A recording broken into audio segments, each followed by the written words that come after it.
அனைத்துலக உயிரோடை தமிழ் ILC தமிழ் உயிரோடை தமிழில் அன்பர்களே, இலக்கின் சிந்தனை வாராந்த இலக்கு இணைய இதழில் பிரசுரிக்கப்படும் ஆசிரியர் தலையங்கம் அதனுடைய விளக்கத்தை உயிரோடை தமிழ் உறவுகளுக்கு எடுத்து வரும் நிகழ்ச்சியாக வாரந்தோறும் ஒவ்வொரு சனி பிரித்தானிய நேரம் 8 மணி பிரதான செய்திகளை தொடர்ந்து இடம்பெறுகின்றது இலக்கின் சிந்தனை. இந்த நிகழ்ச்சியில் எங்களோடு தமிழ் அறிஞர் மூத்தாய்வாளர் ஃபட்டிமார் மாஸ்டர் அவர்களும் போரியல் ஆய்வாளர் அரசு அவர்களும் இணைந்து கருத்துக்களை பகிர்ந்து கொள்ளும் நேரமாக நிகழ்ச்சியாக இது அமைகின்றது இலக்கின் சிந்தனை.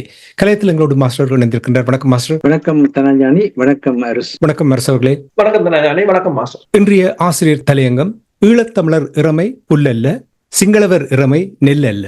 இதுதான் இன்றைய தலையங்கம். மாஸ்டர் கூறுங்கள். அதாவது ஔவையாருடைய ஒரு பாடல் நெல்லு கிரைத்த நீர் வாய்க்கால் வழியோடி புல்லுக்கும் அங்கே பொசிமாமன் சொல்லி தொடங்குது. இப்பொழுது எங்களுடைய ஈழத்தமிழ் அரசியல்வாதிகள் செயற்பட்டு கொண்டிருக்கிற விதத்தை பார்த்தால் இவர் எல்லாரும் சிங்களவருடைய இறமையை நெல்லாக்கி போட்டார். அந்த நெல்லுக்கு நீ வாரி வழங்கல அதுல இருந்து எங்கட கட்சிகளுக்களால ஓடி வர்ற அந்த வாய்க்காலுக்குள்ள ஓடி வர்றது எங்கட மக்களை கொஞ்சம் பொசிஞ்சா போதும் என்று ஒரு நிலையில செயற்படுவதை இந்த புதிய ஜனாதிபதியாக அனுரகுமார் திசாநாயக்கா வந்ததற்கு பின்னர் நடைபெறுகின்ற நிகழ்வுகளை பார்க்கின்ற பொழுது தோன்றுகின்றது. ஆன காரணத்தினால்தான் நாங்கள் எடுத்த வாக்கிலேயே அது குறித்து எச்சரிக்க வேண்டிய தேவை இருக்கிறது. ஈழத்தமிழுடைய இறமையை புல்லல்ல, சிங்களோட இறமை நெல்லுமல்ல, இரண்டுமே சமத்துவமான தன்மை கொண்ட இறமைகள். இலங்கை தீவிலே இரு தேசங்களாகத்தான் இலங்கை தீவு இருந்து வந்திருக்கிறது. அதற்கு அடிப்படையாக போர்த்துகீயர் எங்களுடைய நாட்டை கைப்பற்றிய காலத்தில் 1505ஆம் ஆண்டு கோட்டை அரசை கைப்பற்றிய பின்னர் 116 ஆண்டுகள் அவர்கள் யாழ்ப்பாண அரசை கைப்பற்றுவதற்கு மிகப்பெரிய பிரயத்தனங்கள் எல்லாம் செய்துதான் கைப்பற்றினார்கள்.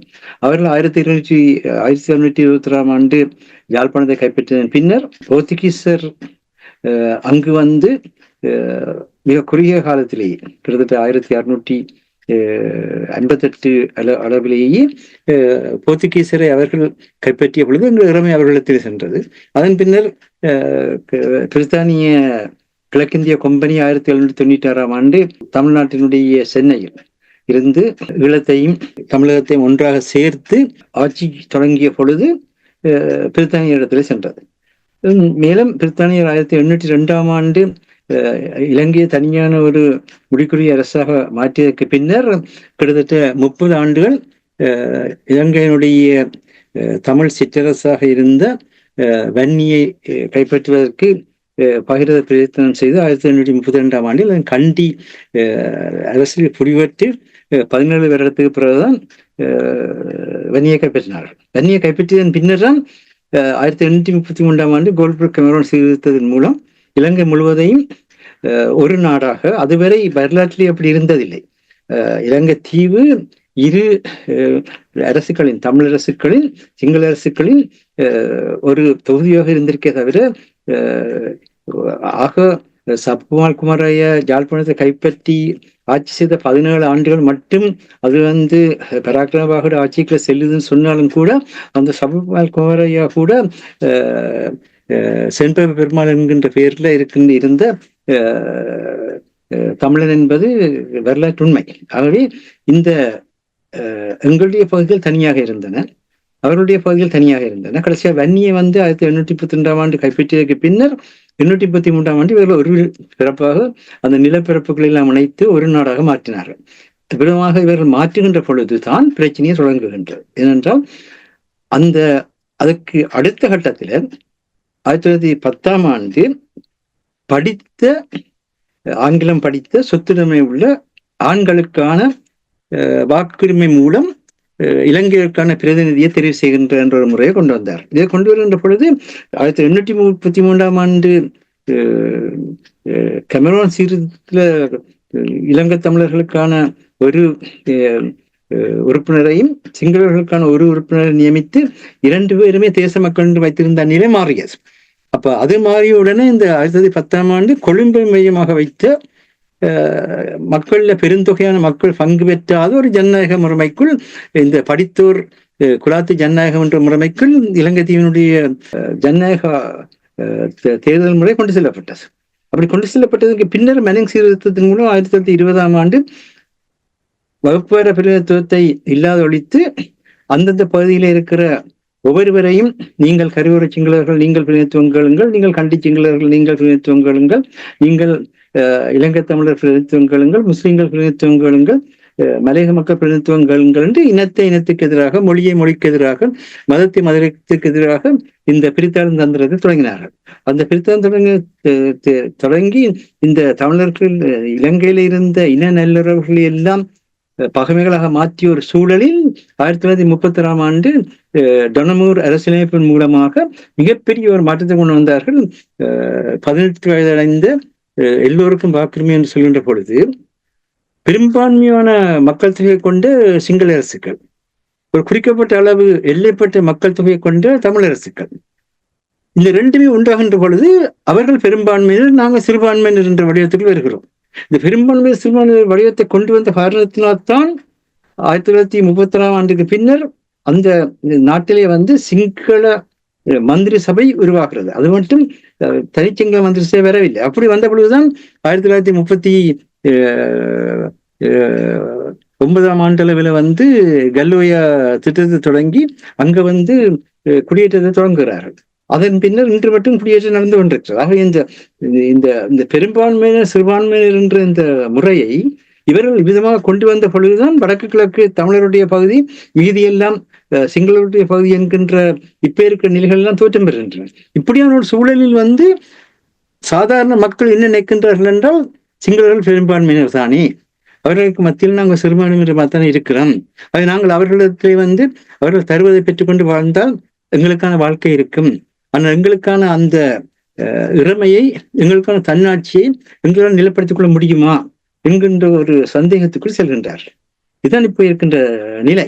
இது அடிப்படையில அனுரகுமார திசாநாயக்காவுக்கு தெரியப்படுத்த வேண்டிய ஒரு விடயம் என்னவென்று சொன்னால், இந்த ஒற்றியாட்சி முறைக்கு கீழ் இப்ப இருக்கின்ற வடிவத்துள் நீங்கள் நீங்கள் நிலைக்கிற இலங்கையர் என்கின்ற ஒரு பொது வடிவத்தை உருவாக்க முடியாது. பிரித்தானியா உருவாக்க நினைத்த சிலனிஸ் என்கின்ற அந்த செயற்கையான அந்த தேசியம் அவர்கள் 1833 இருந்து 1948 மட்டும் அவ்வளவு நீண்ட காலத்துக்கு முயற்சித்தும் கூட அங்கு உருவாகவில்லை.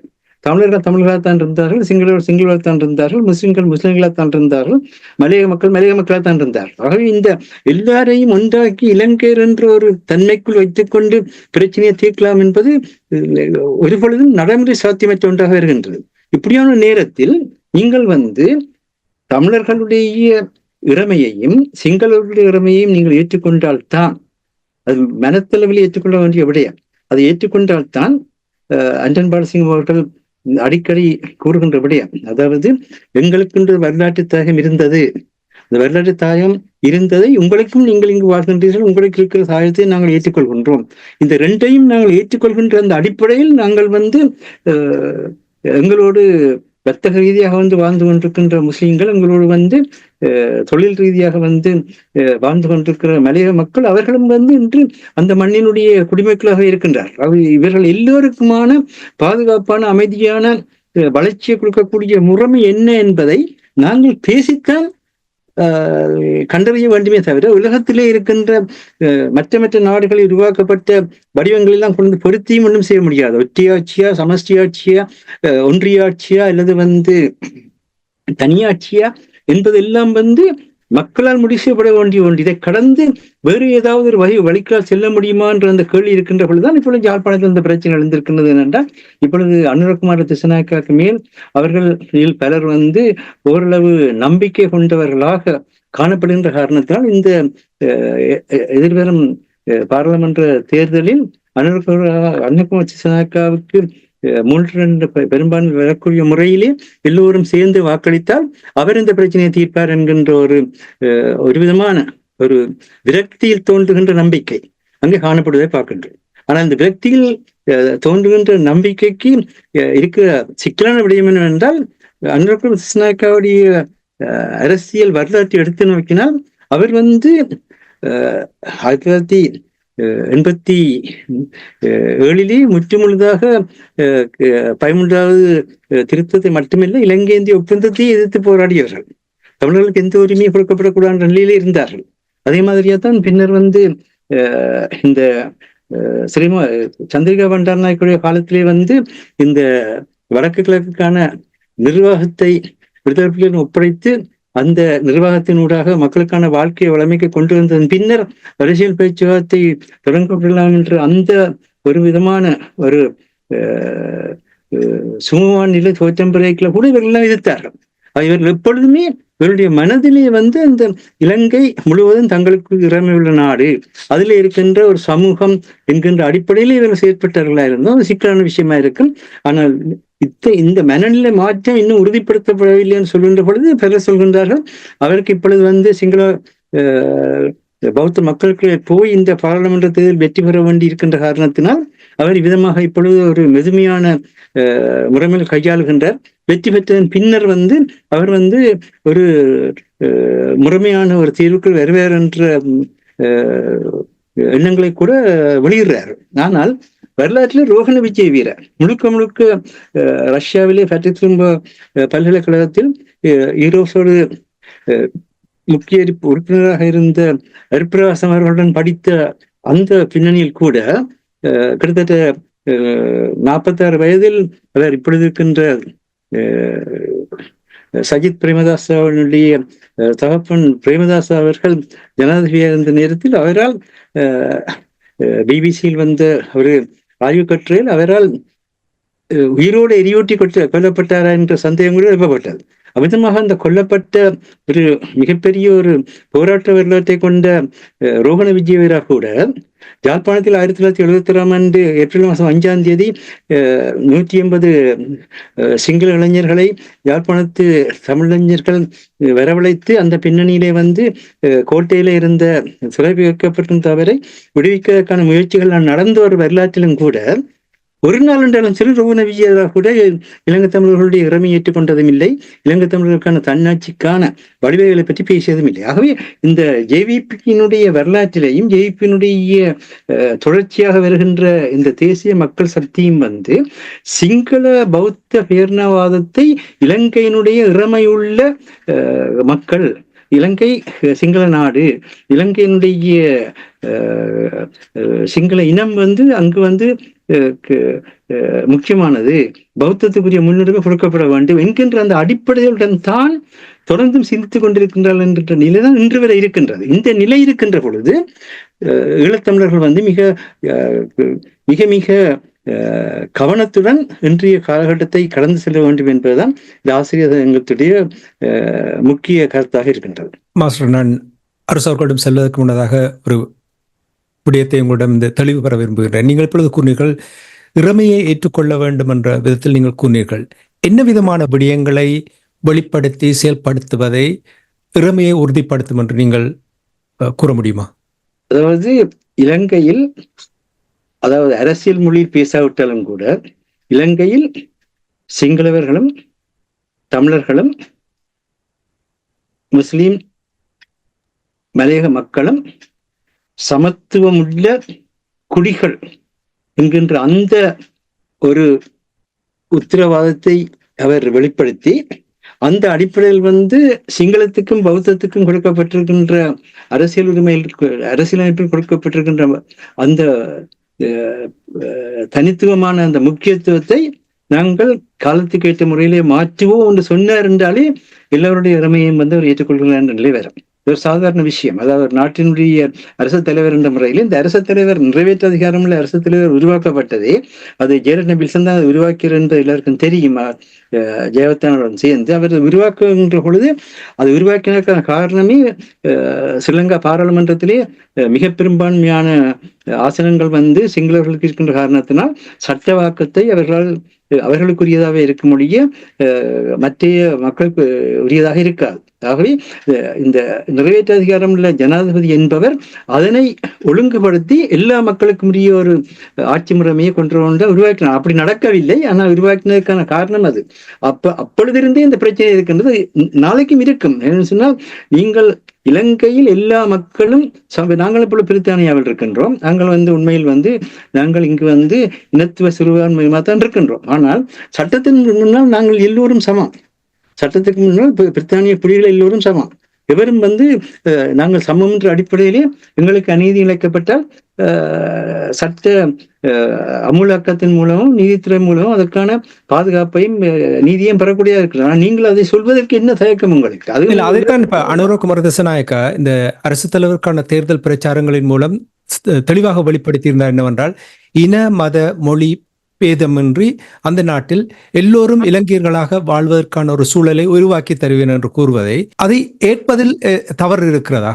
இல்ல, அவர் இன மத மொழி வேறுபாடின்றி ஒரு சூழலை உருவாக்கி தருவேன் என்று கூறுகின்றார். ஆனால் என்ன மாதிரி உருவாக்க போகணும் என்ற இது இலங்கையில இருக்கிற சிறு பிள்ளை முதல் பெரியவர் வரை வாயால் சொல்லக்கூடிய ஒரு விஷயம். நாங்கள் எல்லோரும் இன மத மொழி வேறுபாடின்றி வாழ்வோம் என்று. ஆனால் என்ன மாதிரியாக அதை உருவாக்கி தருவதற்கு முயற்சிக்கின்றார். மார்க்சிய வழியில் நீங்க சிந்திப்பவர்களாக இருந்தால் அந்த நேரத்திலிருந்து நீங்க என்ன சொல்ல வேணும்? அரசியலமைப்பில் இருக்கின்ற குறைபாடுகளை நீக்குவேன். சில விடயங்களை சுட்டிக்காட்டி விட்டார். நான் ஒரு முழுமையான ஒரு பதவியை எடுப்பதற்கு முன்னதாகவே என்னால் சில விடயங்களை செயல்படுத்தி காட்ட முடியும், அந்த ஆரம்ப கட்ட விடயங்களை காட்டக்கூடியதாக இருக்கின்றது என்று சில விடயங்களை காட்டும் பொழுது அது மக்கள் மத்தியில் ஒரு நம்பிக்கையை கொடுத்திருக்கின்றது. அது ஒரு பிழையான ஒரு பார்வை என்று நீங்கள் நம்புகிறீர்களா? ஆனால் நடைமுறையிலே அவர் தன்னுடைய காபந்தரத்த அரசாங்கத்தை அமைக்கின்ற பொழுது புலனாய்வுத்துறைக்கு பொறுப்பாக இருந்து தமிழர்களையும் துன்புறுத்தியவர் சொல்லப்படுகிற ஒருவரையும், அதே நேரத்தில் விமானப்படைக்கு ஒரு பிரிவுக்கு ஒரு உபபிரிவுக்கு விங் கமாண்டராக இருந்து 400க்கும் மேற்பட்ட பரப்புகளை யுத்த நேரத்திலே எங்களுடைய சாகத்தின் மேல் செய்து பல குண்டுகளை வீசி ஐக்கிய நாடு சபையினால் அவரும் யுத்த குற்றம் மனிதத்துக்கு எதிரான குற்றம் செய்தார் என்று சந்தேகிக்கப்பட்டு பெயர் குறிக்கப்பட்ட ஒருவரை கொண்டு பதவியில் வைக்கின்றார். அப்போ இவர்களை தவிர்ந்த வேறு ஒருவருமே இவருக்கு கிடைக்கவில்லையா? பிரதம மந்திரியை நியமித்தார், அது எல்லாருமே ஏற்றுக்கொண்ட விஷயமா இருந்தது என்றால் அவர் சமூக நீதிக்காக பாடுபட்டார், பெண்களுடைய நலனுக்காக பாடுபட்டார், அது வலுவிழந்த மற்றும் எய்ட்ஸால பாதிக்கப்பட்ட பெண்களுடைய உரிமைகளுக்கெல்லாம் பாடுபட்டார், கல்விக்காக பல விஷயங்களை செய்தார். அவ்விதமாக செய்கின்ற பொழுது இவருக்கு மேல் இருக்கின்ற அழுத்தங்கள் தான் மற்ற தன்மையை ஏற்படுத்தி இருக்கின்றது. ஆக இது ஒரு பெரிய விஷயமாக நாங்கள் கதைக்கவில்லை. அது மட்டும் இல்லை, இந்த ஆளுநர்கள் நியமித்த பொழுது ஒரே ஒரு தமிழ் ஆளுநர் மட்டும் நியமிக்கப்படுகின்றார். மலையகத்துக்கு ஏன் தமிழ் ஆளுநர் ஒன்று நியமிக்கப்படக்கூடாது, மட்டக்களப்புக்கு ஏன் ஒரு தமிழ் ஆளுநர் நியமிக்கப்படவில்லை? இதுக்கெல்லாம் அவரால் பதில் சொல்ல முடியாது. அது அப்படி என்றால் இன்னும் அந்த சிங்கள பௌத்த பேரினவாத மனநிலை இருக்கின்றது. அது ஒரு வேளை நீங்கள் சொன்ன மாதிரி தேர்தல் வெல்றதுக்கான ஒன்றாக இருக்கலாம். தேர்தல் வெல்றதுக்கான ஒன்றாக இருந்தது. அது மட்டும் இல்லை, இங்கு சுமந்திரன் அவர்கள் செய்த ஒரு தவறான செயல் காரணமாக, அதாவது சஜீவ் பிரேமதாசாவுக்கு வாக்களியுங்கள் என்று சொன்னதன் மூலமாக இந்த தேர்தலில் வடக்கு கிழக்கு பிரதேசங்களிலும் மலையகத்திலும் சஜித் பிரேமதாச பெருமளவு வாக்கை பெற்றது. அவருடைய வாக்குகள் அது வரவில்லை. சிங்கள மக்கள் முஸ்லிம் மக்களும் எங்கள பிரதேசங்களில் வாழ்ந்து கொண்டிருக்கின்றார்கள். அப்படி இருக்கின்ற பொழுது அந்த ஏற்பட்ட அந்த மாற்றத்தை இன்னொரு விதமாக வெளிப்படுத்துகின்றார்கள். தமிழ் மக்களுடைய வாக்கு இல்லாமலே சிங்கள அரசு தலைமை உருவாகலாம். இதைத்தான் கோத்தபாயம் சொல்லி நாங்கள் எங்களுக்கு பெரும்பான்மையாக வாக்களித்த மக்களுக்கு விசுவாசம் உள்ளவர்களாக நடக்கிறோம் என்றுதான் இந்திய பிரதமர் மோடி அவர்களுக்கே சொன்னார். அது மாதிரி நல்ல விடயம் தானே. இப்ப தமிழ் தேசியத்துக்கு ஒருவராகவும் சிங்கள தேசத்துக்கு ஒருவருமாகத்தானே அந்த பொது வேட்பாளர் அந்த விடயத்தை தெளிவுபடுத்த வேண்டும் என்பதற்காக அதை சுட்டி காட்டப்பட்டது, அவர் குறியீடாக கொண்டு வரப்பட்டது. அப்ப அது தெளிவுபடுத்துகிறது இந்த நிலைமை அங்கே இருக்கின்ற. ஆனால் இப்ப அனுர குமார திசாநாயக்கா பொறுத்தமட்டில் அவர் ஒரு திட்டத்தோடு வந்திருக்கிறார் என்று சில காரியங்களில் பார்க்கக்கூடிய இருக்கின்றது. இப்ப சிலர் கூறுகிறார்கள் ஒரு சந்தர்ப்பத்தை கொடுத்து பார்க்கலாம் என்று கூறுகிறார்கள். சந்தர்ப்பத்தை கொடுத்து பார்க்க என்று சொல்வதற்கு நான் அரசர்களிடம் வருகிறேன். நன்றி மாஸ்டர். சந்தர்ப்பத்தை கொடுத்து பாருங்கள் என்று சொல்லுகிற நேரத்தில் இப்ப மாஸ்டர் கூறினார் நம்பிக்கையை கொடுப்பவராக பார்க்கப்படுகிறார் என்று கூறும் பொழுது அதற்கு என்ன காரணம்? தமிழ் மக்களை பொறுத்த மட்டும், தமிழ் மக்களை பொறுத்தவரையில் நம்பிக்கை என்றது என்ன விதத்துல நம்பிக்கையை நாங்கள் மேல வைக்கலாம் என்றது எனக்கு விளங்கல. ஏனென்றால் முழுக்க முழுக்க இனவாதம். இப்ப மஹிந்த ராஜபக்ஷ அவ்வாறோ, ரணில் விக்ரமசிங்க அவ்வாறோ, அனுரகுமார திசாநாயக்கம் அவ்வாறுதான். அதுல எந்த வித வித்தியாசம், எல்லா சிங்களவர்களும் ஒரே மாதிரி. 2009ஆம் ஆண்டு மஹிந்தாண்ட கதிரையில அனுரகுமார திசாநாயக்கா இருந்திருந்தால் இதை விட மோசமாக இருந்தது. அவ்வளவுதான், வேற இது இல்லை. இப்ப தமிழர்களுக்கு அந்த நம்பிக்கை என்றது என்னென்று சொன்னால், உங்கள் இனத்தின் மீதான நம்பிக்கையை இழக்கின்ற போது இன்னொருவர் போறவன் வாரவன் எல்லாம் நம்பிக்கை வைக்கத்தான் தோன்றும். நீங்கள் தெருவுல போறவன் வாரவன் பக்கத்து விட்டு அங்காளிக்காரன் இஞ்சாலிக்காரன் எல்லாரையும் நீ நம்ப வேண்டிய ஒரு நிலை வருமே என்றால் நீ எப்ப அது ஆனால் உண்டு இதெல்லாம் போலியன் தெரிஞ்சுதான் இப்ப இந்த உன்னில நீ நம்பிக்கை வைப்ப, அப்ப ஒன்றும் இருக்கா. அதான் நம்ம சிக்கல். அடுத்தது இப்ப நீங்கள் சொன்னீங்கள் எல்லோரும் ஒரு இலங்கையராக, அந்த வசனம் என்ன, எல்லாரும் ஒன்றாக ஒரே இலங்கையராக, இன மத மொழி பேதமின்றி இலங்கையராக நாங்கள் வாழலாம் அந்த நாட்டில் என்றுதான் அவர் கூறியிருந்தார். சரி, நல்லது நல்லது, அது நல்லது. இப்ப நீங்கள் என்ன செய்யுங்கன்னா, இந்தியாவில எல்லா மாநிலத்தையும் கலைச்சு எல்லாரும் ஒரு இந்தியர் என்று வாழுங்க முதல், சரியோ? அப்ப அமெரிக்காவில டெக்சாஸ்ல இருந்து எல்லா மாநில கவர்னரையும் அடிச்சு கலைச்சு போட்டு எல்லாரும் ஒரே அமெரிக்கன் என்று இருந்து காட்டுங்கோ, நாங்கள் இருக்கிறோம். உங்களுக்கு ஒரு நீதி, எங்களுக்கு ஒரு நீதி. நான் பிராக்டிகலா தான் கேட்கிறேன். எங்களுக்கு ஒரு நீதி இல்லை.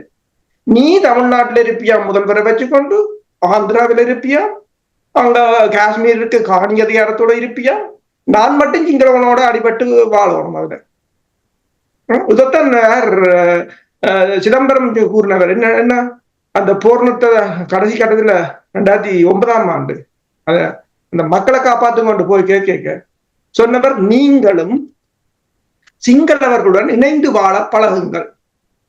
ஓகே, நாங்கள் பிரச்சனை இல்லை, அடிபட்டு செத்தாலும் வந்துட்டான். இப்ப சீனாக்காரன் ஓடி திரிகிறாரு, நீ சீனாக்காரனோட இணைஞ்சு வாழ பழகிக்கொள்ள. பிறகு நெஞ்ச சீனா இதுல பருத்துறையில இருக்குது, மன்னார்ல இருக்குன்றே குளறி கொண்டு வருற. நீயும் சீனாக்காரனும் இணைஞ்சு பாகிஸ்தான்காரனோட இணைஞ்சு வாழலாம். இந்த கசினாவை தூக்கி எறிஞ்சிட்டாங்க. பிறகு யூஎன்ல நிக்க நீ முகத்தையும் பார்க்காம இந்தியா ஓடி வந்தடி கட்டிப்பிடிச்சு கதையா என்ன, நாங்கள் எல்லாரும் கொண்ட. அப்ப உனக்கு ஒரு நீதி எனக்கு ஒரு நீதி என்று இல்லை, சரியோ? நாங்கள் இலங்கையர் என்றது இலங்கையர் என்றது இலங்கையர், ஆனால் இது இனம் என்றதை நீங்கள் அனுராகுமார் உணர வேண்டும். நாங்கள் சிங்களவர்களுடன் இணைந்து வாழ முடியாது. இணைந்து வாழுவோம் என்று சொன்னால் என்னத்துக்கு 33 வருடத்துக்கு 1000 ஏந்தி போராடுறோம், என்னத்துக்கு அகிம்சை வழியில போராடுறோம். அப்ப இவ்வளவு காலம் போராடினது, உயிரை விட்டது, இத்தனை பேச்சுக்களுக்கு போனது, நோர்வே மத்தியஸ்தம் வகித்ததெல்லாம் முட்டாள்தனம் என்று யோசிக்கிறோமா? இவ்வளவு பேரும் அறிவுகட்ட முட்டாள்கள். நாங்கள் இப்ப 4 பேர் ஒன்றாக இணைஞ்சிருக்க என்று சொல்ற நாங்கள் அறிவு சார் அப்படி என்ன எழுதி கொடுங்கோ, எல்லாருமா சேர்ந்து எழுதி கொடுங்கோ. இப்படி நாங்கள் செய்தது பிள்ளை. இலங்கை அரசாங்கம் சொல்ற மாதிரி காணாமல் போனவர்கள் எல்லாத்தையும் மைண்டா கொண்டு போகையில நாங்களே சுட்டு கொண்டுட்டோம், அல்லது அவையே தற்கொலை செய்துட்டார்கள், அல்லது இப்ப இலங்கை அரசாங்கம் சொல்ற மாதிரி அவையல் அத்தனை பேரும் வெளிநாட்டுக்கு போட்டினோம். நீங்களே எழுதி கொடுத்து ஒண்டா வாழப்பழகும். ஏனென்றால் இதுல பாருங்க, கதைக்காதவன் யாருண்டா, வெடிச்சத்தம் கேட்காமல் வெளிநாட்டுக்கு ஓடி வந்தவன், ஒரு இழப்பை சந்திக்காதவன். இந்த போராட்டம் என்றால் என்னென்று தெரியாம வளர்ந்தவர்கள் தான் ஒன்றாயிருப்போம், கூடியிருப்போம். இப்ப தேசிய தலைவரை யோசிப்பாங்க. தேசிய தலைவர் என்றால் தான் சின்ன குழந்தையா வரைக்க சுமார் ஒரு கடையில, அந்த கடையில நின்ற நேவிஜி அவன்கிட்ட சிகரெட்டையும் வாங்கி குடிச்சிட்டு அவனை தூக்கி வெளியில போட்டுட்டு அடிக்கிறான். அப்ப தான் தேப்பன்கிட்ட கேட்கிறாரா, அவர் சும்மா இருக்கிறவனுக்கு என்ன பாடி அதை இப்படித்தான் நீ அதை பார்க்காதவா என்று தன்னை இழுத்து கொண்டு போவான். அப்படித்தான். இப்ப ஒரு கேள்வி, சமகாலத்தில் தமிழ் தரப்பினுடைய சிந்தனை ஓட்டங்கள் அதை பிரதிபலிக்கும் வகையில் தான் இந்த கேள்வியை நான் கேட்கிறேன். இப்ப கூறுகிறார்கள் என்னவென்று சொன்னால், இவ்வளவு காலமும் இருந்த சிங்கள தலைவர்கள் ஏமாத்தி வந்தார்கள், ஊழல் கொண்ட அரசியல்வாதிகள் என்று சிங்கள மக்களும் ஏற்றுக்கொள்கிறார்கள், தமிழ் மக்களும் ஏற்றுக்கொள்கிறார்கள். அனுரகுமார திசாநாயக்காவுடைய போக்கு, அவருடைய கொள்கைகள், அவருடைய திட்டத்தில் ஒரு மாறுபட்ட புதிய வடிவத்தை நாங்கள் பார்க்கிறோம் என்று கூறுகிறார்கள். இவ்வளவு காலம் நீங்கள் ஏமாற்றப்பட்டனீர்கள், இவ்வளவு காலமும் சந்தர்ப்பத்தை கொடுத்து பார்த்திருந்தீர்கள், ஏன் இன்னும் ஒரு தடவை இவருக்கு இந்த சந்தர்ப்பத்தை கொடுக்க கூடாது என்று கேட்கிறார்கள். அதற்கு நீங்கள் என்ன கூறுவீர்கள்? அது சிங்களவன் தான் யோசிக்கணும். ஏனென்றால் எங்களுக்கு எல்லாரும் கெடுதி செய்தார்கள். இப்ப அனுரகுமார திசாநாயக்கா சந்திரன் செவ்வாய் கிரகத்திலிருந்து வந்து குதிக்கல, உதே ஊழல் செய்த அரசுல அமைச்சரா இருந்தார், நாடாளுமன்ற உறுப்பினராக இருந்தார். இவ்வளவு நாளும் எங்க போனவர் இல்ல, ஊழல் நடக்க இவ்வளவு நாளும் இங்க இருந்தவர் 2000 தேடி பாத்தீங்களா? நாடாளுமன்றத்தை விட்டு ஓடி இருக்கலாமே, அந்த ஊழல் மிக்க நாடாளுமன்றத்தில் நான் இருக்க மாட்டேன் என்று சொல்லி. இவ்வளவு எங்க ஐயா இருந்த நீ? இப்ப என்ன பிரச்சனைன்னு சொன்னால் ஏமாத்துறான். அது தமிழருக்கு தெரியும், கனவேருக்கு தெரியும் ஏமாத்துறான் என்று. ஆனால் அந்த இதுக்குள்ள ஏதாவது தங்களுக்கு ஏதாவது நலன் வந்து தமிழ் கட்சிகளை நீங்க பார்க்கலாம் தானே. அவையெல்லாம் பொறுத்தவரையிலும் என்னத்துக்கு எங்கேயாவது தமிழற்ற நலன் இல்லத்தானே, தங்கட நலன். அப்ப ஒருத்தனை பெரியவனா காட்டி அவனை நம்பலாம் என்று சனத்துக்கு காட்டினா தான் தங்கட பிழை போடும். தமிழர் தரப்பினுடைய தமிழ் அரசியல்வாதிகளுடைய கையாலாகாத தனம் தான் இந்த நிலைக்கு கொண்டு வந்து விட்டிருக்கின்ற என்று நீங்கள் நம்புகிறீர்களா? உண்மைதான். என்று சொன்னால் உங்களை நம்பாத சனம் உங்களை நம்பவில்லை என்றதால் தான் எல்லாரையும் நம்ப வேண்டிய நிலையா கிடக்கு. ஐக்கிய நாடுகள் சபையில ஒரு தீர்மானத்தை கொண்டு வந்தாலே காவடி எடுக்க வேண்டிய நிலை. ஏனென்றால் நீங்கள் அந்த சனத்துக்கு ஒரு சரியான அரசியலை கொடுத்திருந்தால் இப்படி ஒரு கேவலமான நிலைக்கு அந்த மக்கள் போயிருக்க மாட்டாங்க. விடுதலை புலிகள் காலத்தில் பாருங்கள், தெளிவான அரசியல், மக்களும் தெளிவாகத்தான் இருந்தார்கள், எவரும் ஏமாற்ற முடியும். ஆனால் இன்றும் கூட நீங்கள் பாருங்கள், நான் நினைக்கிறேன் டெய்லி மிரர் பேர்த்தும் ஒரு கோலம் போட்டு எழுதியிருந்தாங்க. அப்ப அவன் போடுறான், யாழ் மாவட்டத்துல 3 சிங்கள வேட்பாளர்கள் தமிழ் கட்சிகளின் ஆதரவோடு, அதாவது தமிழரசு கட்சியின் ஆதரவோட 2,30,000 வாக்கை எடுத்தனர். ஆனால் ஒரே ஒரு தமிழ் வேட்பாளர் 1,16,000 வாக்கை எடுத்தார் ஒரு கொஞ்ச நாளைக்கு. அப்ப அந்த இது இருக்குது, இன்னும் அந்த மக்களிட்ட ஒரு எதிர்பார்ப்பு நம்பிக்கையும் இருக்குது. அதை புரிஞ்சு கொள்ற அளவுக்கு கூட பக்குவம் இல்லை. அதான் அந்த பிரச்சனை. இப்ப நீங்கள் உங்களுக்கு அரசியல் வேண்டாம், உங்களுக்கு அரசியல் தெரியாதுன்ற எல்லாருக்கும் தெரிஞ்சபடியா சரி, உங்களோட மக்களை புரிஞ்சு கொள்ற பக்குவம் அது சாதாரண, அது ஒரு மனித, அது என்னன்னு சொல்றது, அது ஒரு என்ன சொல்ற, அது ஒரு பகுத்தறிவு என்று சொல்லலாம். அது உங்களோட மக்கள் மனநிலையை புரிஞ்சு கொள்ளுங்கள் முதல். இன்னொரு விடயம், இப்ப நீங்கள் கூறினீர்கள் அந்த நாட்டில் சேர்ந்து வாழ்வது கடினம் என்று நீங்கள் கூறினீர்கள். எங்களுக்கென்றொரு இறமை, எங்களுக்கென்றொரு மண், எங்களுக்கென்றொரு பகுதி மாகாணம் இருக்கின்றது என்று நீங்கள் கூறினீர்கள். நான் நினைக்கிறேன் உங்களோடு 100க்கு 100% எங்கள் தமிழ் இனம் உங்களுடைய கருத்துக்கோடு ஒத்துப்போகும். என்னுடைய கேள்வி என்னென்றால், இப்பொழுது ஏற்பட்டிருக்கிற இந்த சூழலில் அனுரகுமார திசாநாயக்கா அவர்கள் மாகாண அதிகாரங்களை பகிர்ந்து கொண்டால் இது ஏற்கக்கூடிய ஒரு விடயமாக பார்க்கக்கூடியதாக இருக்குமா தமிழ் தரப்பை பொறுத்த மட்டில்? முழுமையாக அதிகாரங்களை பகிர வேண்டும், உண்மைதான். சரி, இப்ப நாட்டை எடுப்பது என்பது நேரடியாக கிழுவங்கதியால வெட்டி கொண்டு போய் எல்லையில நடுறதில்லை. படிப்படியா போகணும், ஒவ்வொரு அதிகாரங்களை பெற்று அதை டெவலப் பண்ணி போகணும். நீங்கள் கூறினது மாதிரி மாகாணங்களுக்கு அதிகாரங்களை கொடுப்பது ஒரு முதற்படி, அது இறுதி தீர்வில்லாட்டியும் அது முதற்படி. அதை எடுக்கலாம். உண்மையில் அதை எடுத்துக்கொண்டு அங்காலே நாங்கள் எங்களுக்கு அரசுகளை பலப்படுத்தி கொண்டு நகரலாம். ஆனால் இவர்கள் என்ன செய்கிறார்கள்? அதிகாரங்களை கொடுத்து விட்டு மத்திய அரசை வைத்து அதை கட்டுப்படுத்துவது, அதை பறிப்பது, அதை நடைமுறை இல்லாமல் செய்வது. பாருங்கள், மாகாண அரசு ஆளுநர் என்ற பதவி எப்ப வந்தது? மாகாண அரசு முறைமை கொண்ட அப்புறம்தான் ஆளுநர் இலங்கையில வந்தது. ஆளுநர் ஆற்றையால் மத்திய அரசின் ஆள், முதலமைச்சர் ஆற்றையால் மாகாணத்தின் ஆள். முதலமைச்சர் இல்ல, ஆளுநர் இருக்கிறார். அப்ப பாத்தீங்களோ என்றால் தனக்கு தேவையானது அவன் செய்கிறான். உனக்கு தேவையானதை இல்லாமல் செய்யறது. தேர்தல் கூட இல்லை. சரி, இது எல்லாத்தையும் நீங்க மாத்துங்க முதலாவது. அடுத்ததாக நான் சொன்னது போல தொல்லியல் திணைக்களத்தை தடை செய்ய வேண்டும். சரியோ, பௌத்தர்கள் வாழாத இடத்துல பௌத்த கோயில நீங்கள் கட்டாதீங்க. இப்படி பிரச்சனைகள் இருக்குது. நீங்கள் இப்ப உதாரணத்துக்கு நீங்கள் பாருங்கள், நீங்கள் அடிக்கடி நான் உங்களோடு பேசும்பொழுது நீங்கள் கூறினீர்கள் தமிழ் மக்களுக்கு ஒரு நம்பிக்கையை கொடுக்க வேண்டுமாக இருந்தால் ஆரம்பத்தில் ஒரு நல்லெண்ண சமிக்கைகளை வெளிப்படுத்த வேண்டும். நான் உங்களோடு உரையாடும் பொழுது நீங்கள் தெளிவாக கூறினீர்கள். அதாவது வடக்கு கிழக்கில் இருக்கின்ற 87% படையணிகள் அவற்றை சமமாக மற்ற பகுதிகளுக்கு அவர்கள் பரப்ப வேண்டும். இரண்டாவது, காணிகளை விடுவிக்க வேண்டும் என்று நீங்கள் கூறினீர்கள். தொல்லியல் திணைக்களம் உடனடியாக நிறுத்தப்பட வேண்டும். தமிழ் மக்களுடைய பூர்வீக அடையாளங்களை அழித்தொழித்துக்கின்ற செயல்பாடுகள் தான் கடந்த ஆயுத போராட்டம் மௌனிக்கப்பட்ட பின்பு வெகு வீரியமாக நடைபெற்றுக் கொண்டிருந்தது. அதனைத் தொடர்ந்து விகாரிகள் கட்டுப்படுகின்றது. அங்காங்கே நூற்றுக்கணக்கான விகாரிகள் இந்த ஆயுத போராட்டம் மௌனிக்கப்பட்ட பின்பு வந்திருக்கின்றது. இவற்றை உடனடியாக நிறுத்தினால் நீங்கள் நிற்கிறீர்களா? சந்தர்ப்பம் கொடுப்பதற்கு நாங்கள் பொறுத்திருந்து பார்க்கலாம் என்று நம்புகிறீர்களா? இது நான் கேட்பதற்கு காரணம் என்னவென்றால் இதுதான் இப்ப தமிழ் மக்கள் மத்தியில் பேசப்படுகின்றது. இது ஒரு பிரச்சாரமாக பரவப்படுகின்றது. நாங்கள் ஒரு தெளிவு பெற வேண்டும். அப்பொழுதுதான் எங்களுடைய மக்களுக்கு ஒரு தெளிவு கிடைக்கும். அதுக்காக இந்த கேள்வியை கேட்கிறேன். இது அடிப்படை பிரச்சனைகள். ஏனென்று சொன்னால் எங்களிடம் அடிப்படையான ஒரு மிகப்பெரிய பிரச்சனை இருக்கிறது. நீங்கள் என்ன செய்கிறீங்கள் என்று சொன்னால், நீங்களா இன்னொரு பிரச்சனையை கிரியேட் பண்ணிட்டு அதை நாங்கள் பிரச்சனையை தீக்கோணம் என்று வர்ற அளவுக்கு கொண்டங்களை விட்டு இருக்கிறீங்க. இது நீங்கள் உருவாக்கின பிரச்சனையா? அது நீங்கள் கட்டாயம் தீர்க்கத்தான் பண்ணி, அது உங்களோட பிரச்சனை. நீங்களாக வலிந்து உருவாக்கிய பிரச்சனைகள் இது வழியே. இது எங்களோட ஆரம்ப பிரச்சனை இல்லை.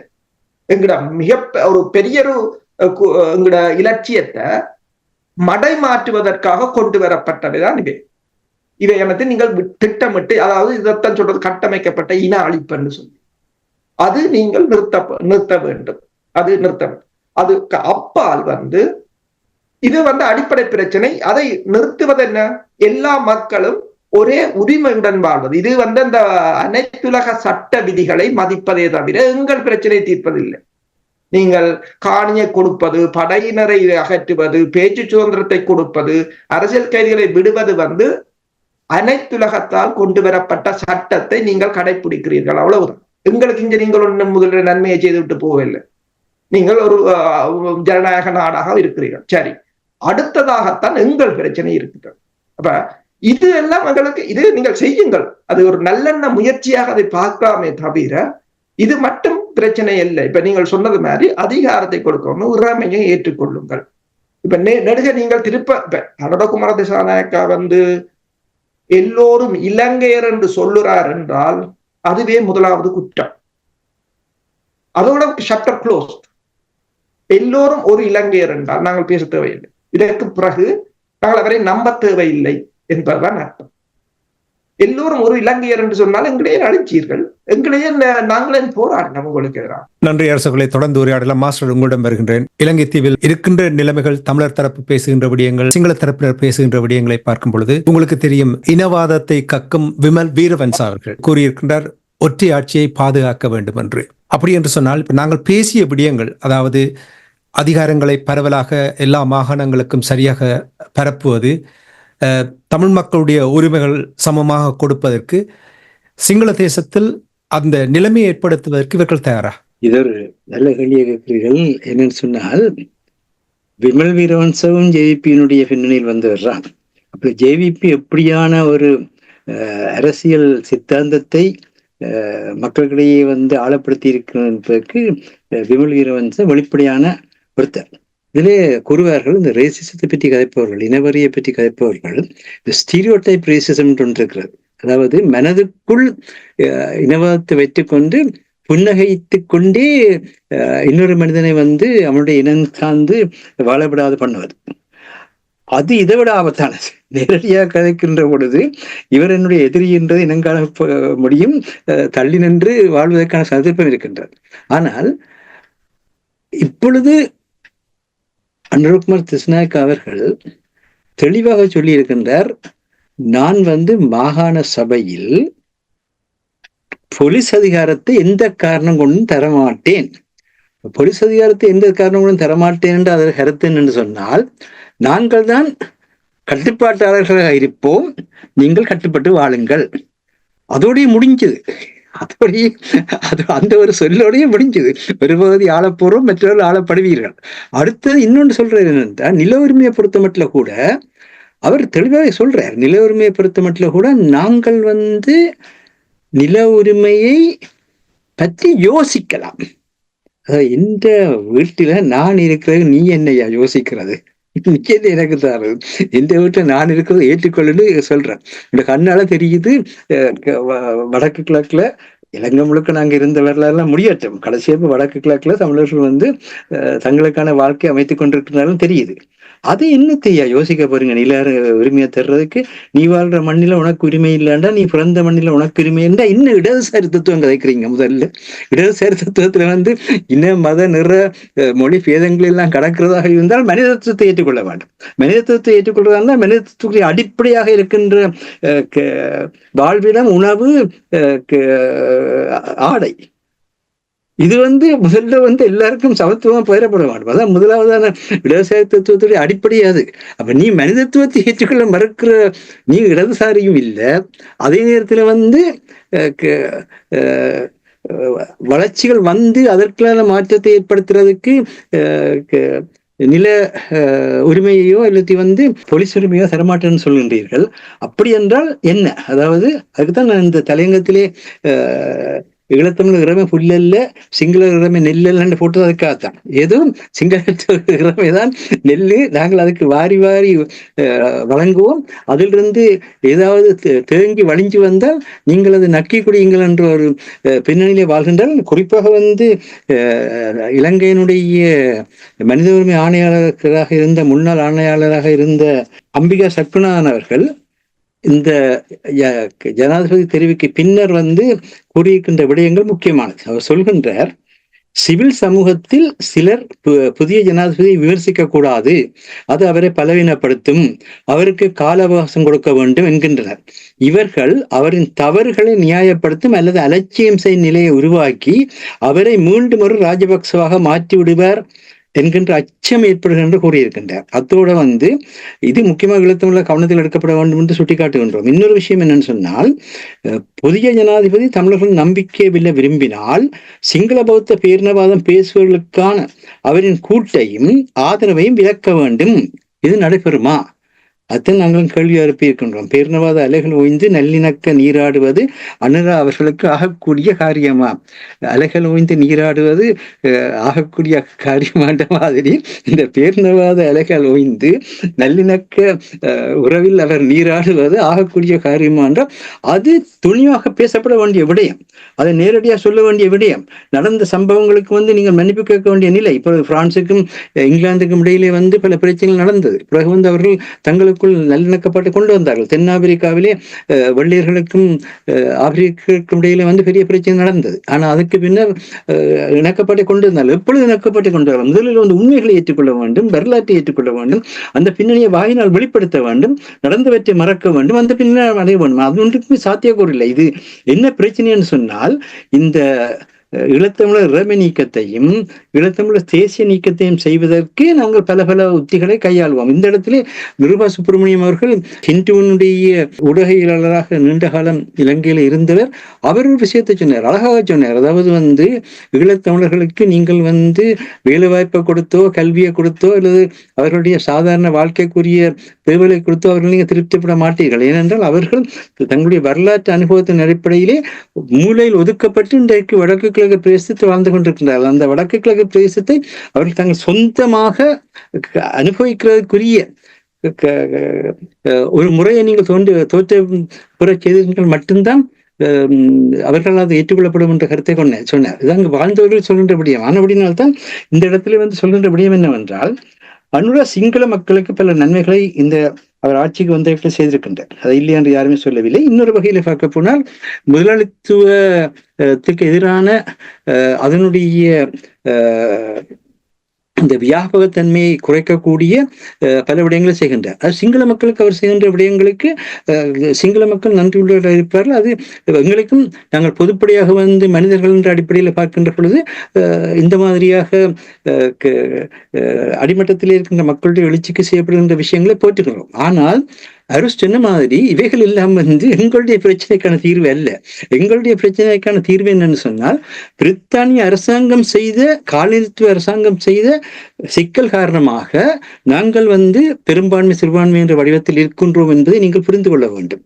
ஏனென்றால் எல்லா விஷயத்திலும் நீங்கள் மேற்குலகத்தினுடைய கொள்கைகளை மேற்குலகத்துடைய சித்தாந்தங்களை எதிர்க்கிற நீங்கள் அவர்கள் உருவாக்கிய இந்த பெரும்பான்மை சிறுபான்மையை மட்டும் ஏன் வலியுறுத்தி கொண்டிருக்கின்றீர்கள்? உங்களுக்கு தெரியுதானே, வரலாற்றுக்கு முன்பு நாங்கள் வடக்கு கிழக்குல யாழ்ப்பாண அரசும் வன்னி அரசுக்கும் மற்ற பகுதியில இருந்த மட்டுமில்லை, கண்டி அரசனுடைய கடைசி 4 அரசர்களும் தமிழ் அரசர்களாக இருந்து உங்களை பாதுகாத்தார்கள். கோட்டை அரசுல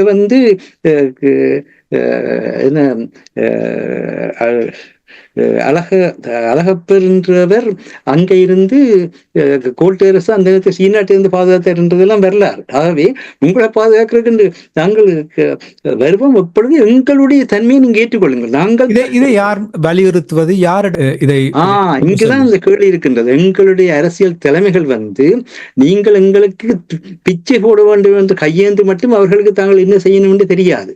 அவர்கள் பிச்சையை அழகாக எப்படி போடுவது, ஒரு சேதத்தை போடுறதா 2 சேதத்தை போடுறான்னு யோசிச்சு கொண்டிருக்கிறார்கள். ஆகவே இவர்கள் தன்மானத்தோட தேசிய தலைவர்கள் கூறிய மிக முக்கியமான கருத்து அதுதான். அதாவது இனமானம் தன்மானம் வேண்டும். அது இனமானம் தன்மானம் இருந்தால்தான் நானும் நீயும் சமம் என்று சொல்ற அந்த தன்மை, அதாவது நான் இந்த மண்ணில் பிறந்த, நான் இந்த மண்ணில் வரலாற்றுக்கு முற்பட்ட காலத்திலிருந்து வாழ்ந்து கொண்டிருக்கிறோம், நீ யார் ஐயா என்ன பார்த்து இந்த பகுதியில அப்படி செய் இப்படி செய்ன்னு சொல்வதற்கு இந்த ஒரு வசனத்தை சொல்லாமல் நாங்கள் எங்கட பக்கத்துக்கு உரிமை கேட்கிறோம் என்றும் நாங்கள் பிரிஞ்சு போறதை கேட்கிறோம் என்றும் என்னையா? அது மாத்திரம் இல்லை, இந்த சமஷ்டி ஒற்றையாட்சி எல்லாமே முயற்சிக்கப்பட்டு அவ்வளவும் ஈழத்தவர்களுக்கு அழிவை கொடுத்த ஒரு பின்னணியில தான் ரஷ்ய ஈழத்தவர்கள் தங்களுடைய தன்னாட்சி உரிமையின் அடிப்படையில நடைமுறை அரசை கொண்டு வந்ததும் வாழ்ந்ததுமான வரலாறு வருகின்றது. அது தெரிந்து கொண்டும் திரும்பவும் இந்த பழையபடி வேதாள முருங்க மரத்தில்னு சொல்லி அம்புலிமாமா கதையில பழையபடி வேதாளத்து முருங்க மரத்திலிருந்து முடியும் கதை. அது மாதிரி முடிக்கிற பொழுது திரும்ப சமஷ்டியில என்னன்னு உங்களுக்கு தெரியுமா? அதாவது சம கூட்டாட்சி என்பது எப்பொழுது வருமென்றா அந்த அரசியல் சாசனத்துல மக்களுடைய சட்டத்தின் முன்னால் சமம் என்ற அந்த தன்மை உறுதிப்படுத்தப்பட்டாலும் சமஷ்டியை பற்றிய கதைக்கலாம். இங்கு சட்டத்தின் முன் சமம் என்றது தான் பிரச்சனையாவே இருக்குது. சட்டத்தின் முன் சமம் என்றது பிரச்சனையா இருக்கிற இடத்துல இப்பொழுது எல்லாருமே சமஷ்டியை பற்றி கைகொள்கிட்டார்கள். ஏனென்றால் எல்லாருமே மக்களுக்கு நம்பிக்கை இழக்கின்றார்கள். ஆனால் அருஷ் கூறியது போல 2,14,000 வாக்கள் பொது வேட்பாளருக்கு விழுந்தன்னு சொன்னால் 2,14,000 மக்கள் இந்த தங்களுடைய தாயக தேசிய தன்னாட்சி தன்மையை இறைமையின் அடிப்படையில் நிலைநிறுத்துவதற்கு ஆயத்தமாக இருக்கின்றன. ஆனால் குப்பை கூட்டங்கள் என்று என்ன செய்கின்றன என்றால் அந்த சங்கு சின்னத்தையும் எனக்கு ஒரு தனிப்பட்ட கட்சி தனக்கு சொந்தமானதாக தேர்தல் ஆணையகத்தில் பெற்றிருக்கின்றது. ஆனால் சங்கு சின்னத்தை யாருக்குமே பயன்படுத்த வேண்டாம், தேர்தல் நேரத்தில் எந்த ஒரு கட்சிக்கும் அது உரியதல்ல, அதை தேர்தலுக்கான ஒரு குறியீடாக மாசுபடுத்த வேண்டாம் என்று பேசப்பட்ட அந்த தன்மையை மறந்து தமிழன் தான் தன் தலையில மண்ணவாரி போடுற தன்மையில இந்த சங்கு சின்னத்தை கட்சிக்குரிய சின்னமாக மாற்றுகின்ற அளவுக்கு போயிருக்கிறார்கள் என்று சொன்னால், சங்கு சின்னத்துக்கு மக்கள் அளித்த அந்த வாக்கை இந்த மூட பெயர்கள் என்ன நினைக்கின்றார்கள் என்றால் அவர்கள் அறியாமல் அளித்தார்கள் நினைக்கின்றார். அப்படி அல்ல, அவர்கள் உணர்ந்தான் அளித்தார்கள். நீங்க சங்கு சின்னத்துக்கு தலையில வைத்தாலும் உங்களுக்கு 10 ஓட்டு விழுந்தது 10 ஓட்டு தான் விழும், அதுக்கு உங்களுக்கு விழாது. இந்த மக்களுடைய அந்த பகுத்தறிவு தன்மையை நீங்கள் ஏலும் என்றால் பயங்கரவாத சட்டத்தையும் எடுத்து போட்டு 6வது திருத்தத்தையும் எடுத்து போட்டு அதுக்கு பிறகு பாருங்கள் மக்கள் இதே பாருங்கள் இத்தனை இளமாக்கள் குழுவாக தேர்தலுக்கு பணம் கட்டுகிறார். அன்றைக்கு தமிழ் மரபுரிமை கட்சி என்று ஒரு இளைஞர்களுடைய அணி இன்றைக்கு கட்டுக்காசு கட்டி இருக்கிறது. அவர்கள் தங்களுடைய கருத்தில் போட்டி போட வழிகிடுகின்றார்கள். எத்தனை இளைஞர்கள் இன்றைக்கு ஆயத்தமாகிக் கொண்டு யாழ்ப்பாண பல்கலைக்கழகத்தில் இன்றைக்கு தேர்தலை பற்றிய ஒரு கருத்தரங்கம் பேராசிரியர் அந்த துறை பேராசிரியர் தலைமையுடன் நடைபெற்றிருக்கின்றது. அப்ப இளம் சமுதாயத்தில் ஆயத்தமா இருக்கின்றார். பெண்கள் தங்களுக்கு 25% பிரதிநிதித்துவம் பெற வேண்டும் என்று வற்புறுத்தி இருக்கு. அப்ப எல்லா மக்களும் பேசுறதுக்கான இந்த வலிமையை இந்த ஒரு பொது வேட்பாளரை ஏற்படுத்தி இருக்கிறேன்னு சொன்னால், இந்த பொது வேட்பாளரை குழப்புகின்ற பொழுது அதை குழப்புகின்ற உங்கள் எல்லோருக்கும் நீங்கள் நவம்பர் 14 பார்ப்பீர்கள். தமிழ் மக்கள் எப்படியான முகத்தில் உங்களுக்கு எப்படியான செருப்படியை தருவார்கள் என்பதை 14 கண்டுகொள்கின்ற கூறக்கூடியதாக இருக்கின்றது.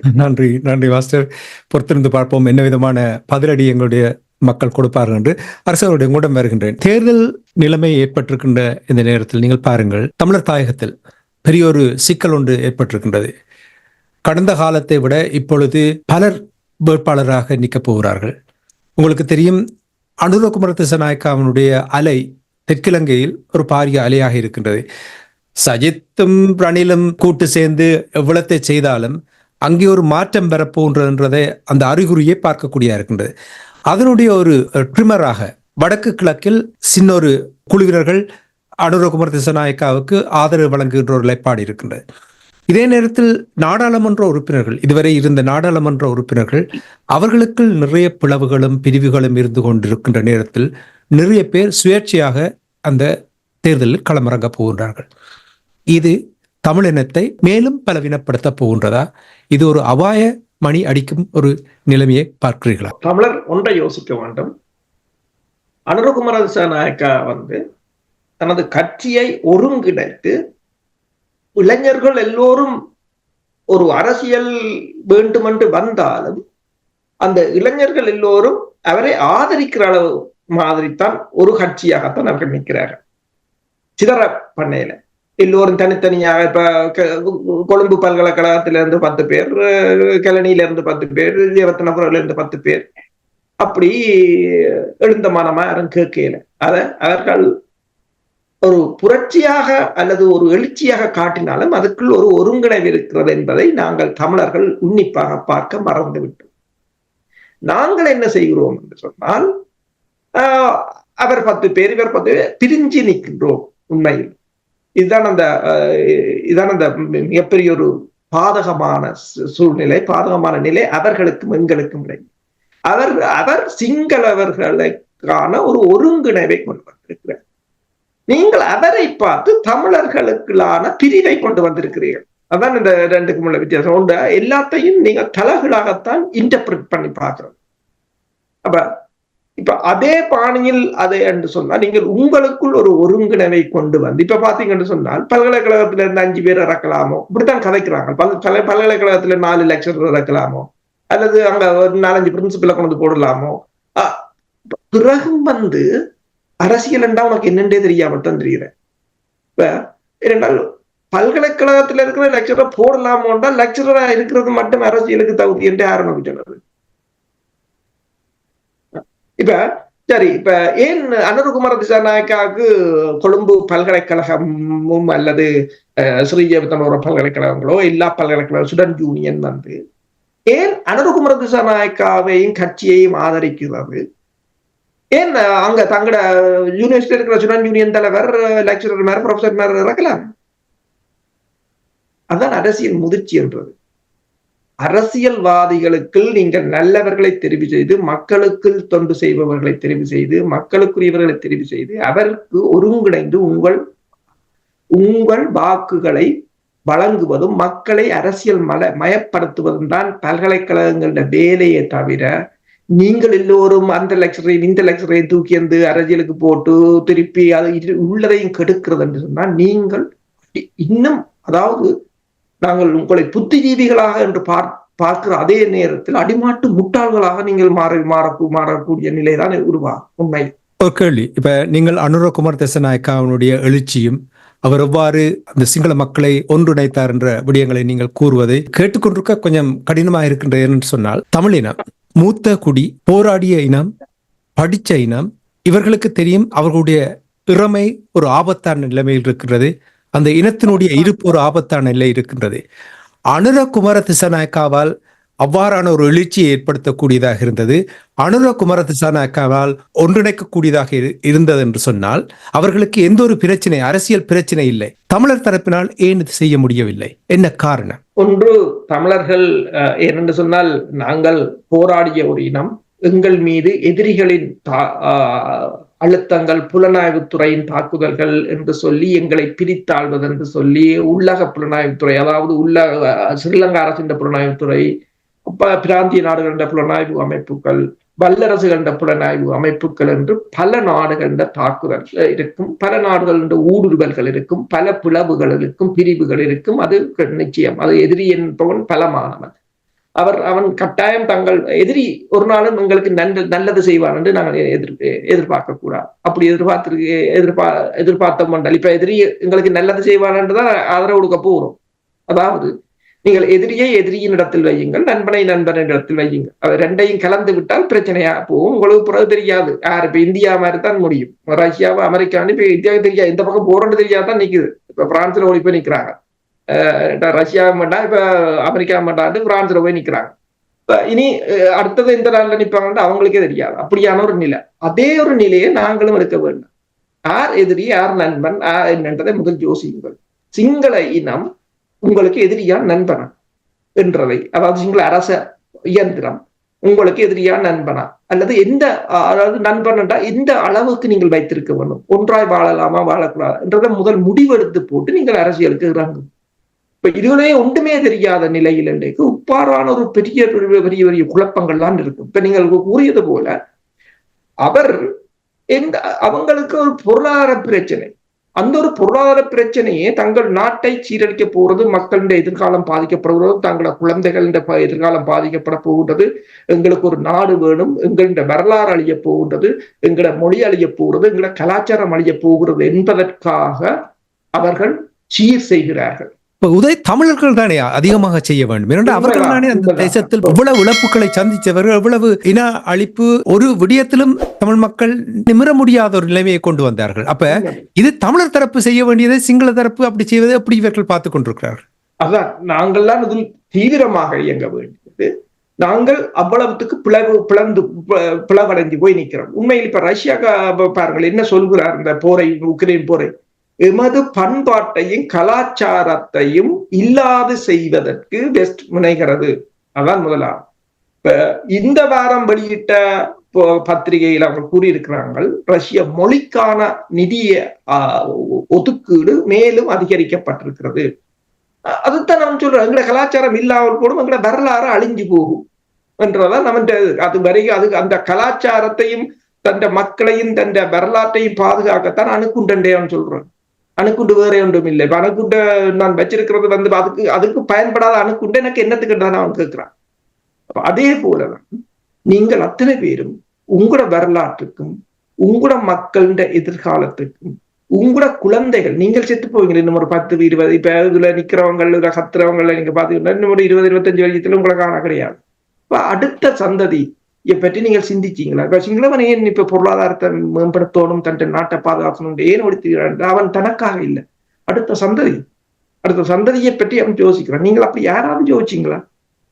நீங்கள் இது கேட்க நீங்கள் எல்லாத்தையும் அனுபவிச்சு ஆண்டு நான் அந்த கதில இருந்து எம்பியா இருந்து, நான் ஒரு எம்பியா இருந்தனால அல்லது எம்பி சீட்டுக்கு காசு காட்டினான், அதுவும் ஒரு பெருமை.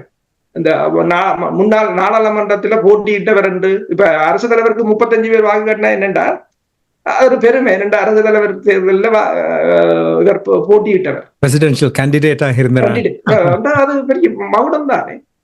அப்படி எல்லாம் வாழ்ந்து போறதுக்கு நிக்கிறீங்க. அப்ப இதை நாங்கள் என்ன சொல்றது? இதெல்லாம் இது என்ன சொல்றேன்னு சொல்ல தேவையில்லை. இது சீரமைக்கப்பட வேண்டும், மறுசீரமைக்கப்பட வேண்டும். நிதி கடன் கொடுத்தவங்களுடைய எல்லாத்தையும் மறுசீரமைக்கிறாங்களே இல்லை, அதே மாதிரி அந்த வட்டிக்கார அது வட்டி வீதம் 1 10 வீதம் இருக்கும், 1 12 வீதம் இருக்கும், 1 5 வரிய கடன் 1 10 வரி, அதே எப்படி மறுசீரமைக்கிறாங்களோ அதே போல இந்த அத்தனை குழப்பங்களும் மறுசீரமைக்கப்பட வேண்டும். அதுக்கு மறுசீரமைக்கிறதுக்கு தனாஞானி சொல்றது போல துறைசார் நிபுணர்கள் இணைக்கப்பட வேண்டும். சரியோ, அதே நேரத்தில்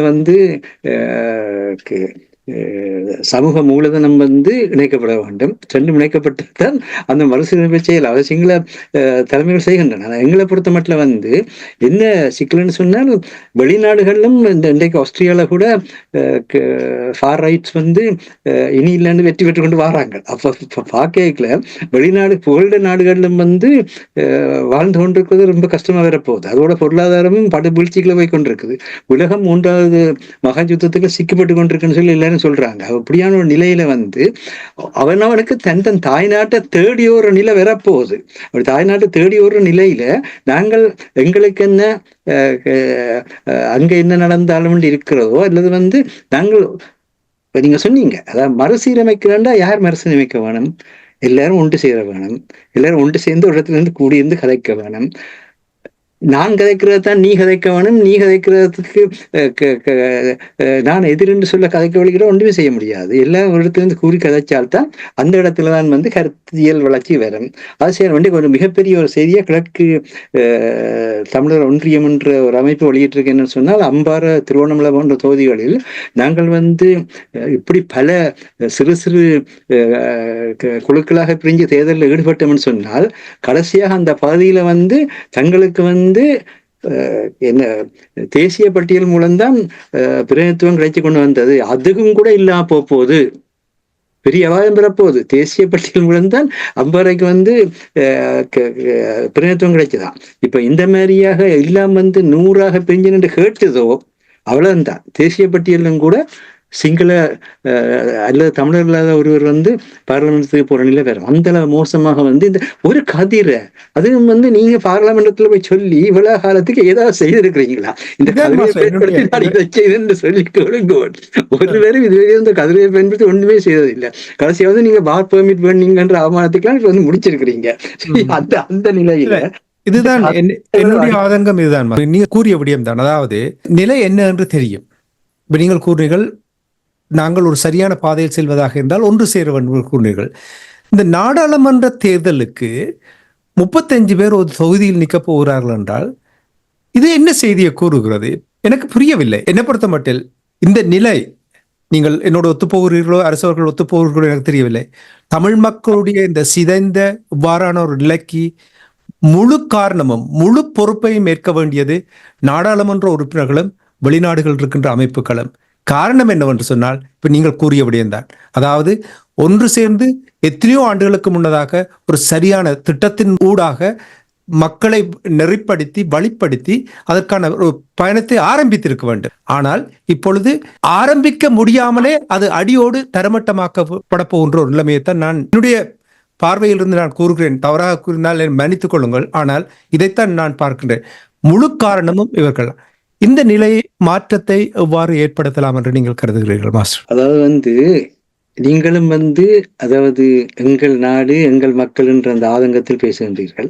ஊரில் இருக்கின்ற மக்களும் எங்கள் நாடு எங்கள் மக்கள் எப்படியாவது நாங்கள் வாழ வேண்டும் என்ற ஒரு ஆதங்கத்தில் இருக்கின்றார்கள்.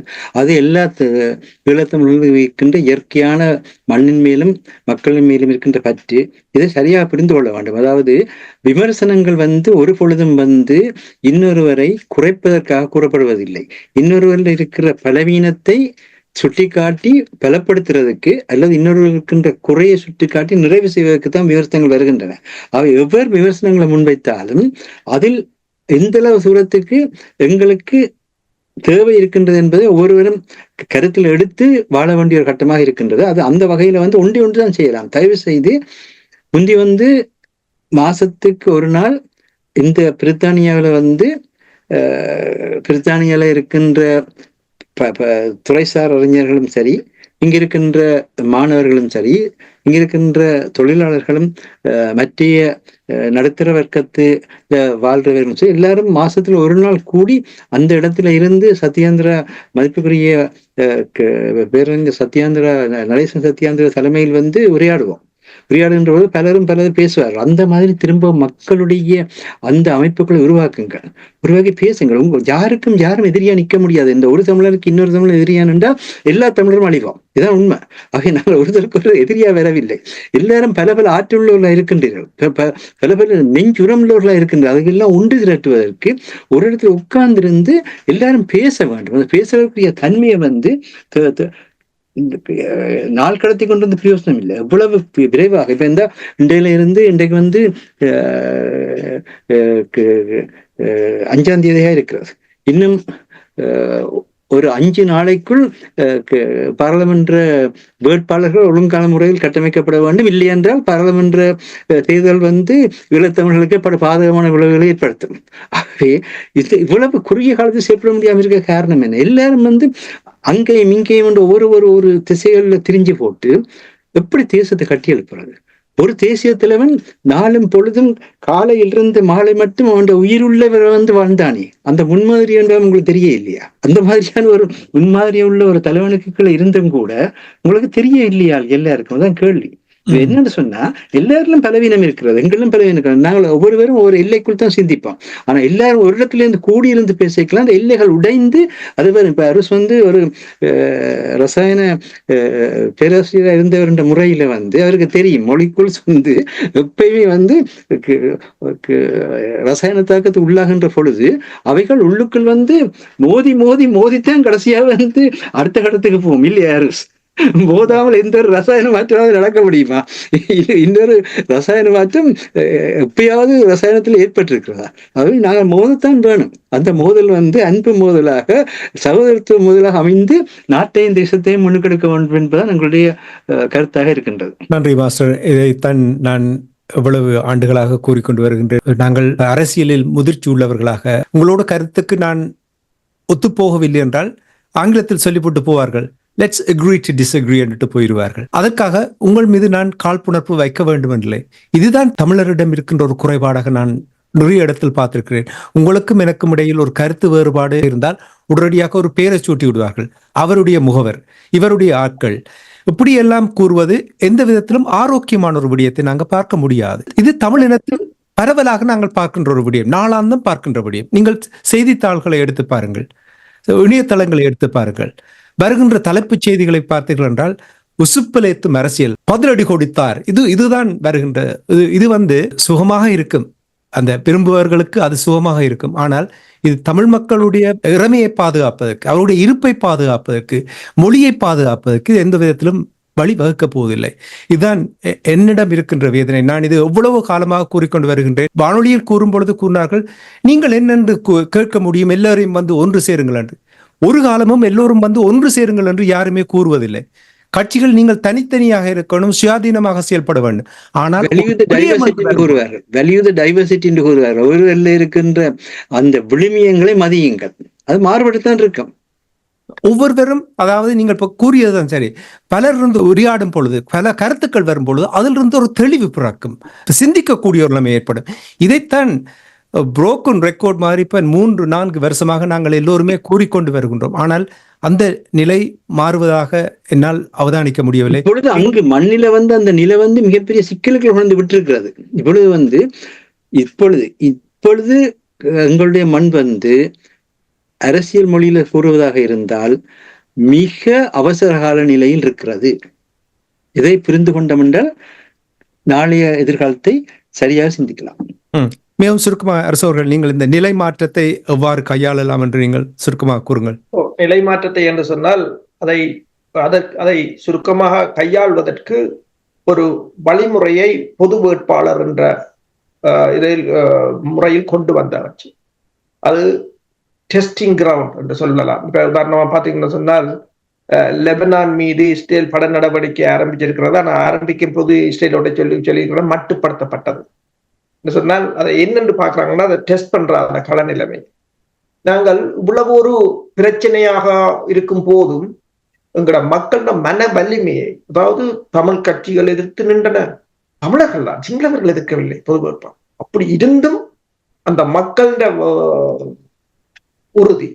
அடுத்ததாக இலங்கை அமைச்சர்கள இடத்தை, இலங்கை நாடாளுமன்ற உறுப்பினர்களுடைய இடத்தை கூட தோற்கடிக்கக்கூடியதாக இருந்தது வெறும் 20 நாள். அப்ப இந்த மாற்றத்தை இதை நாங்கள் ஏற்கனவே செய்தாச்சு. நீங்கள் அதை பலப்படுத்தினீர்கள் என்றாலே எங்களுக்கு இவ்வளவு குழப்பம் தேவையில்லை. 35 பேர் கட்டுப்பணம் பட்டவும் தேவையில்லை. நீங்கள் அந்த ஒரு அணியில் நின்று கொண்டு, அவர்களுடன் நின்று கொண்டு, அந்த பொது அமைப்புகளுடன் நின்று கொண்டு, நாங்கள் எல்லோரும் கலந்து ஆலோசித்து நல்லவர்களை தெரிவு செய்து நிறுத்தினாலே போதும். அதுக்கு உங்களிடம் விட்டு கொடுக்கிற மனப்பான்மை வேணும். பேராசை. இப்ப 35 நீங்க கேட்டீங்க என்னென்ன 35 பேர் போய் நிக்கிறாங்கன்றதுன்னா ஒரே ஒரு சொல்லு, பேராசை. அவ்வளவுதான். உண்ட இனம், மொழி, உண்ட தாயகம், உண்ட வரலாறு, உண்ட பிள்ளை என்ற எதிர்காலத்தை கூட நீ சிந்திக்கல உண்ட பேராசையா. அதுதான், அவ்வளவுதான். அதுக்கு அங்கால வேறு ஒன்றும் இல்லை. புல்லா நெல்லா என்று இன்னும் சில நாட்களில் நாங்கள் வெகு விரைவாக அறிந்து கொள்ளக்கூடியதா இருக்கும், உணரக்கூடியதா இருக்கும். இன்றைய இலக்கின் சிந்தனை நிகழ்ச்சியை இத்தோடு நிறைவுக்கு கொண்டு வருகின்றேன். தமிழ் தரப்பை பொறுத்தமட்டில் ஒரு முக்கியமான காலகட்டமாக நான் பார்க்கிறேன். மண்ணிலும் சரி, புலத்திலும் சரி, இதுவரையில் ஒரு சரியான திட்டத்தோடு செயல்படாத விளைவுதான் எல்லோர் மனங்களிலும் ஒரு சலசலப்பும் பின்னடைவு போல் சிலர் உணர்வதை நான் பார்க்கிறேன். இனி சிலர் நேர்மறையான விடயங்களாக பார்க்கிறார்கள் என்று சிலருடைய கருத்துக்களை கேட்கக்கூடியதாக இருக்கின்றது. மாஸ்டர் கூறுவது போல் மண், எங்களுடைய மக்கள், எங்களுடைய இறமை, எங்களுடைய மொழி இவற்றை பாதுகாக்க வேண்டுமாக இருந்தால் சிந்தித்து செயல்பட வேண்டும் என்பதைத்தான். இந்த சிந்தித்து செயல்படுவதை தடுப்பதற்காகத்தான் பல நாடுகளிலும் கூட பயங்கரவாத தடை சட்டத்தின் கீழ் தமிழர்கள் வைக்கப்பட்டிருக்கின்றது என்று உணர்ந்து அதற்காக போராடாமல் இருந்ததை விளைவாகவும் இது அமைகின்றது என்பதை நாங்கள் கவனத்தில் இருக்க வேண்டியதாக இருக்கின்றோம். அந்த சிந்தனையோடு நாங்கள் இன்றைய இலக்கின் சிந்தனை நிகழ்ச்சியை நிறைவு கொண்டு வருகின்றேன். இன்றைய நிகழ்ச்சியில் எங்களோடு தமிழறிஞர் மூத்த ஆய்வாளர் ஃபட்மார் மாஸ்டர் அவர்களும் போரியல் ஆய்வாளர் அரசு அவர்களும் இணைந்து உயிரோடை தமிழில் தங்களுடைய கருத்துக்களை பதிவு செய்ததற்காக இருவருக்கும் நன்றியை கூறிக்கொண்டு தனாஞானி இந்த நிகழ்ச்சியை நிறைவு கொண்டு வருகிறேன். நன்றி, வணக்கம் மாஸ்டர். நன்றி, வணக்கம் அரசு அவர்களே. நன்றி, வணக்கம்.